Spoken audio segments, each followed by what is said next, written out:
So hello and welcome. I'm Frederick Dunn and this is The Way to Bee. What am I doing here? Well, when I was at the North American Honeybee Expo back in January, an old timer came up to me after my presentation and said, listen, you need to put a bowler hat, which some people call a derby hat, out on a tree and it will, I guarantee you, he said, attract a swarm of bees.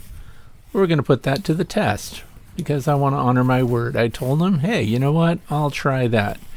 And he reminded me even later, listen, black hat on a tree, it will catch a swarm. Let's find out. This is a prime swarm day. This is May the 4th. And people are saying, may the 4th be with you and all that silly stuff. But I'm hanging this hat on a tree. Now, let's be honest. It's a tree that does get a lot of swarm activity. This is the tree that they bivouac on most often. 70 degrees Fahrenheit, which is 21 Celsius. And it's prime. It's after 10 in the morning. So I'm going to walk around the bee yard and look at things. Look at this one. Now, this is a hive that I did a clean out. It was a dead out last winter. And these look like scouts. They could be checking things out. There's no food in here. There's only cleaned up frames with some drawn comb and some new frames.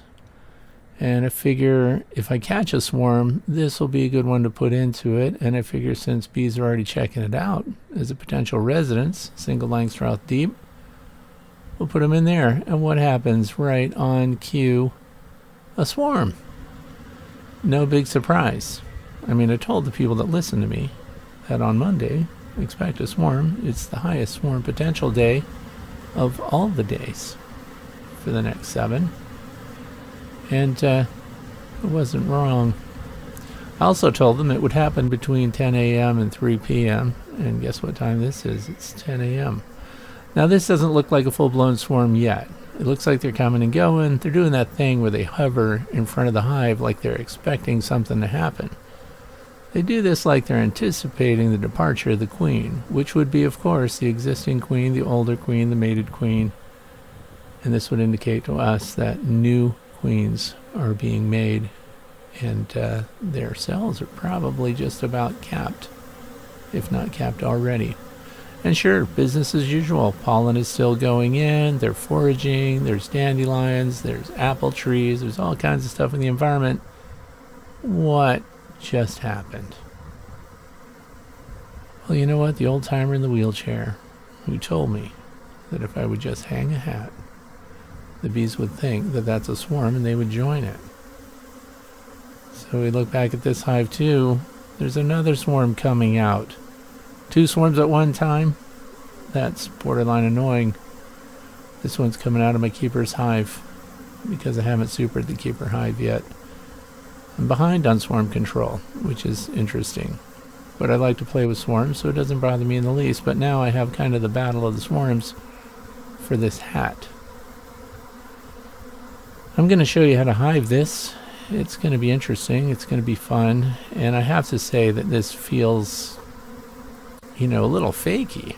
You put out a hat to see if it can attract a swarm. A swarm emits in less than an hour. And they're on the hat also in less than an hour of it being hung up there. Now, some of you may want to know, did I do anything to the hat? In other words, is it baited at all? And I did, and I probably shouldn't have. But I put the tiniest dab of Swarm Commander synthetic that attracts swarms. And so I think it's a combination. It's visual, black hat, high contrast. Anything's going to see that. It's nice and felt. You might be wondering at this point, hey Fred, where'd you get that hat so I can get one too? Well, I got it off of eBay. In fact, I bid on 3 different hats on 3 different listings, and 2 of those listings canceled on me, which was annoying, but I got this hat. So it's a felt hat, which means when I put a little Swarm Commander on there and it imitates the Nasanoff pheromone, which tells other bees to come over here, it just hangs onto the felt. You can smell it everywhere. So there's a lot of bees here. And remember the other hive that we looked at, that they were checking things out like they're about to leave, like they're waiting for the queen. didn't they also take off at the same time? So I have competing colonies. That's a problem for me. What if they both join forces onto a single thing like this hat? Then I have the challenge of separating them later. And I did hang this up with a really sturdy string, so it's going to handle the weight. It just keeps building up, and they're going into the center of the hat. You know, that almost looks like a hole in a tree from the other side. So they might fill in here and think they're even staying here, but this is a bivouac. You may be wondering what that is. Bees, when they leave a hive, temporarily, supposedly, land on something that allows them to reassemble, to collect themselves before they move on. And then once they've done that, you'll start to see waggle dances on the surface of this swarm, and that means their scouts are out. Also remember, in the opening of this, we had a hive that scouts were checking out. So for all I know, these bees might also think that they're headed to that hive. Well, I'm going to help them along. I'm going to carry them over there, and I'm going to show you how to do it. But I have to say, this is impressive. And I didn't catch the name of the individual who told me about this. But I'm hoping that he sees it, and that he knows that I gave it a try, that I was good to my word here, that we'll see. You know, you don't find derby hats, slant bowlers just anywhere these days. Unless you go to a costume store, don't buy a little plastic one and expect it to do what this one does, because it ends up carrying several pounds of bees.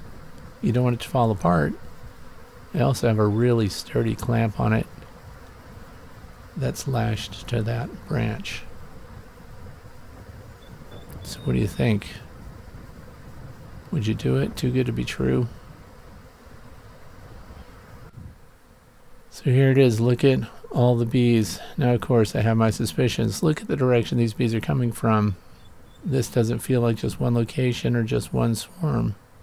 These are coming from kind of the northern side, and now we're back at the impatient hive, and they're still pouring out of it. Now this is pretty distinctive. Hard to hide this group. They're just zinging out of here. Now some people look at a sequence like this and they go, oh, you must have sped that up to make it look like this. No. This is real time. This is normal speed.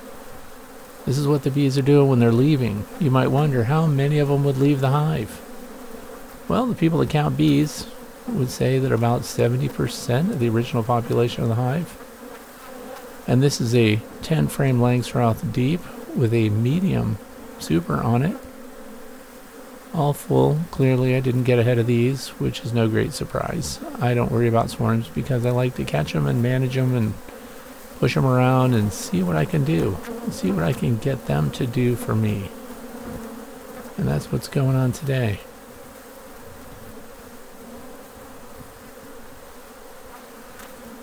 A lot of drones too. Drones are male bees. And it's great because we're going to have new queens coming out of there, and they are going to need to be mated. We're going to need good drones for that. And the drones come from all over the place. It looked like the queen was right there, lower left, ducking into this mass. This is a problem for me because I like to find the queen.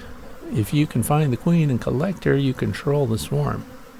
And you can get them to go into any hive you want them to. And I have a hive I want them to go into for sure. But first I have to collect the bees. Now what happens if you don't wait for all the bees to collect on your swarm lure? In this case, the bowler hat slant derby. What if you come up and get it before they're all finished landing there? Well, they'll either follow the pheromone if you're taking them somewhere nearby, which I am. Look at that, 10:48 in the morning. So from 10 o'clock hanging that up, 48 minutes later, we've got a swarm. So anyway, the other bees will either go back to their hives or they will follow this pheromone to the new hive. Just going to use a bucket method here, nice and careful. I highly recommend if you're doing this though that you wear at least a veil. I decided not to. It's nice and warm, 70 degrees. So we're just going to put it in this bucket, hat and all, and then just put the queen includer on top of the bucket. That's a lot of bees.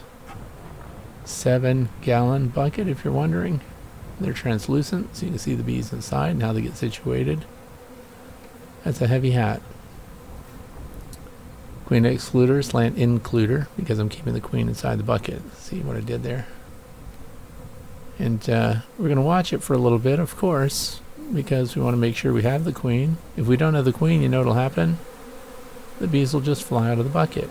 They'll go right through that queen excluder, and they'll go back to the branch they just came off of. Although, if the queen's in there, which is the case, the bees in the area just keep joining the bucket. See that? Also, you'll notice their abdomens get raised up and go into the air.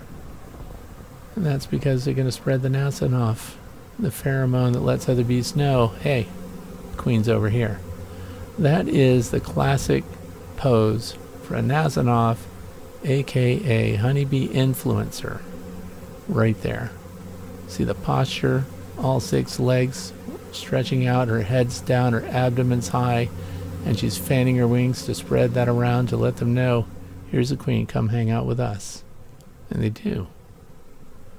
Workers that are just flying around, foragers, just go through that pheromone stream and they join up. They'll do it, even though they're not even part of this group. Good news. Remember the other hive that was swarming too? Well, guess what? The bees went back. Maybe the queen didn't cooperate. Who knows what happened? But this buys me time so I can deal with them later. Now this is the hive I want to install my bees in. The bees in the bowler. So I'm going to put the bucket here, put the queen excluder on top, wooden frame in direct contact with the landing board of the hive I want them to go into. They're just going to pile into that hive by the thousands. They're just going to do everything I want them to do exactly when and where I want them to do it, because they're honeybees and I'm the keeper of the bees. Only in this case, see that? They're not going in. They're in no hurry. Here's part of the problem, the way I see it. 1, there's a good distance between them and that landing board. And 2, there's a hat in there that's felt. It's got pheromone on it that attracts them. The queen's probably right in the middle of it. It feels cozy. It could actually feel like a place that they want to be. So they're not going in. I'm going to have to do something about that. A few of them go in. Sure, it looks promising. But this isn't the kind of interest I was hoping to see. There should be a little river of bees going into this hive. So I'm going to turn it over. And when I turn it over, with all my other swarm collections with the bucket and the queen excluder like this, when I turn it over, I find the queen. Usually right in the middle of that cluster. Now the other bees that are on this side now will melt down through the queen excluder bars, and the queen will remain on top, usually with a little cluster of bees around her. And then I can collect her, install the queen into the hive, and then the rest of the bees will follow. It's not what happened. The queen was not on the underside of the queen excluder. So I have to do something else. Got to make a change. I'm looking at their behavior. They're in no hurry to go anywhere. I got bees just hanging out on the bars. You know, the wind's picking up, by the way. There's storms coming in. I got an alert. Weather's about to turn. It's going to get cold. The wind's picking up, as you can hear in the background. And I need these bees to go in. There should be a sense of urgency among the bees. They should survive. So I tilted the bucket on its side. Look at them all, just going in. That didn't work. So I had to take the hat out with the bees all over it. And now I put some bricks on top of this hive to hold the string. And this old-fashioned hat is hanging on the front of the hive. And now we have the battle of the influencers here. See what's annoying about that? The one on the left, fanning its Nasonov gland, it wants bees to go into the hive. On the right, I have this whole collection of disinformation specialists who want the bees to stay out. Now it's the next day. These bees stayed out overnight through rain, storm, 50-degree weather. It looks like they'd rather die than go inside this hive. So I had a thought. Maybe some of the drawn comb inside the hive, even though I cleaned it up, isn't clean enough. Maybe they're turning their little proboscises up at the idea of going into a hive that isn't pristine. So I decided, you know what, I'm going to pull this out. I'm going to put wax primed frames, and I'm just going to put them in with nothing on them, no drawn comb, because I had an idea. If it doesn't smell right, they're rejecting it. So the bees with the swarm that have been inspecting the hive didn't like what they found. Now, there aren't any real dead bees in there, so let me just swap these out and see if that doesn't fix things. Look at the number of bees in the front of that. Look at the rig I had to put up here just to support the hat, so I could pull the top off, so I could access the frame, so I could swap them out, so I could do everything these bees want and need before they will approve of the hive I want them to go into.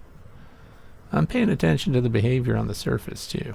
If I see waggle dances, we got a problem. But I don't. Those aren't waggle dances. You know what those are? Those are agitators, motivators. Those are cheerleader bees grabbing other bees and vibrating them, telling them it's time to go somewhere. So apparently removing the old comb and putting foundationless frames in there, or frames that don't have drawn comb, was an improvement.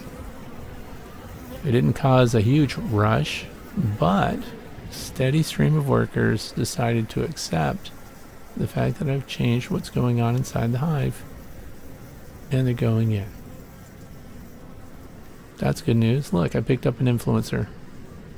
Might even be the same poser that was out there on the hive, on the bucket, on the queen excluder before. Looks familiar. I'm sure that's 9,752. That's her name.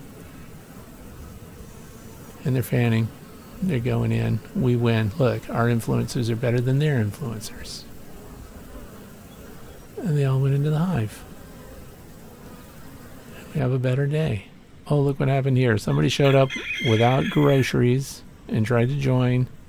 You have to be a member of this colony. Or you have to bring in groceries if you want to be accepted. And this individual is not acceptable. So they're tossing her out. That's it. The bowler. It worked. I can't say it's easy to get them out of it once they get into it, but what are your thoughts about this? I'm glad I did what I said I would do. I said I'd try it out. It attracted a swarm, and we hived them. I'm Frederick Dunn. Thank you for watching.